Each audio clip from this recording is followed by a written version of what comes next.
बखर थाना बेहल पुलिस की बड़ी कार्रवाई। बखर से अगवा होने वाले बच्चे को 24 घंटे के अंदर अंदर बखर पुलिस ने झंग से बरामद कर लिया। बखर थाना बेहल पुलिस की बड़ी कार्रवाई। बखर से अगवा होने वाले बच्चे को 24 घंटे के अंदर अंदर बखर पुलिस ने झंग से बरामद कर लिया। डीपीओ बखर शहजाद रफ़ीक अवान की हिदायत पर एसएचओ कैसर इकबाल, तफ्तीशी अफसर एएसआई राना जावेद इकबाल ने मुकदमा दर्ज करके फौरी कार्रवाई का आगाज़ किया।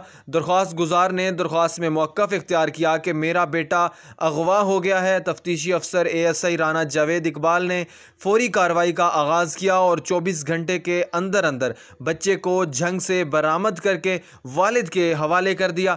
बच्चे का कहना था कि मुझे किसी ने अगवा नहीं किया, मैं वालिद से नाराज़ होकर घर से चला गया था। तफ्तीशी अफसर एएसआई राना जावेद इकबाल को अवामी हलकों की जानिब से बच्चे को 24 घंटे के अंदर अंदर तलाश करके वर्सा के हवाले करने पर खिराज तहसीन पेश किया गया।